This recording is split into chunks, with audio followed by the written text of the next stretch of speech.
চাঁদাবাজির অভিযোগে বৈষম্য বিরোধী ছাত্র আন্দোলনের কয়েকজন নেতাকর্মী গ্রেপ্তার হবার পর সারা দেশের সকল কমিটি স্থগিত করেছে সংগঠনটি। বিকেলে শাহবাগে এক জরুরি সংবাদ সম্মেলনে সংগঠনের সভাপতি রিফাত রশিদ এই ঘোষণা দেন। এদিকে সমন্বয়ক পরিচয়ে চাঁদাবাজির অভিযোগে গুলশান থেকে আটককৃতদের মধ্যে প্রাপ্তবয়স্ক 4 জনের 7 দিন করে রিমান্ড মঞ্জুর করেছেন আদালত। সমন্বয়ক পরিচয়ে রাজধানীর গুলশানে সংরক্ষিত মহিলা আসনের এক সাবেক সংসদ সদস্যের বাসায় চাঁদা দাবির অভিযোগে শনিবার বৈষম্য বিরোধী ছাত্র আন্দোলনের সম্মিলিত বেসরকারি বিশ্ববিদ্যালয়ের নেতা আব্দুর রাজ্জাক রিয়াদ, ইব্রাহিম হোসেন, সাকাদাউন সিয়াম ও সাদমান সাদাবসহ মোট 5 জনকে আটক করে পুলিশ। রোববার তাদের আদালতে হাজির করা হলে অপ্রাপ্ত বয়স্ক একজন ছাড়া অন্যদের 7 দিন করে রিমান্ড মঞ্জুর করে ঢাকা মুখ্য মহানগর আদালত। অ্যান্টিব্যাকটেরিয়াল অ্যাডিটিভ যুক্ত সেরা ওয়াটার ট্যাঙ্ক বিশুদ্ধ পানিতে ব্যাকটেরিয়া জন্মাতে দেয় না। এই আসামিদের 10 দিনের রিমান্ড প্রার্থনা করে। শনিবার চাঁদাবাজির অভিযোগে বৈষম্য বিরোধী ছাত্র আন্দোলনের নেতা আটক হওয়ার পর থেকেই নানা সমালোচনা ছিল সামাজিক যোগাযোগের মাধ্যমগুলোতে।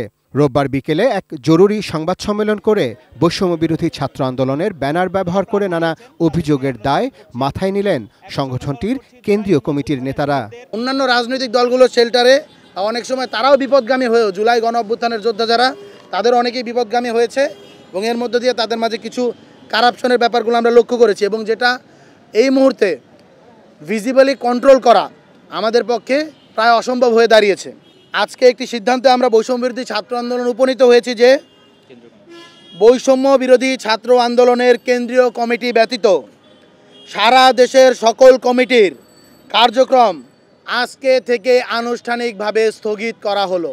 রাজধানীর শাহবাগে আয়োজিত এই সংবাদ সম্মেলনে বৈষম্য বিরোধী ছাত্র আন্দোলনের নির্বাচিত সভাপতি জানান, কোনো অবস্থাতেই জুলাই অভ্যুত্থানের চেতনা বিরোধী কোনো কাজ মেনে নেবেন না তারা।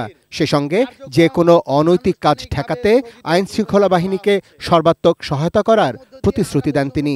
বৈষম্য বিরোধী ছাত্র আন্দোলন ব্যানারকে ব্যবহার করে আজকে থেকে কোনো প্রকার অপকর্ম করার সুযোগ নেই।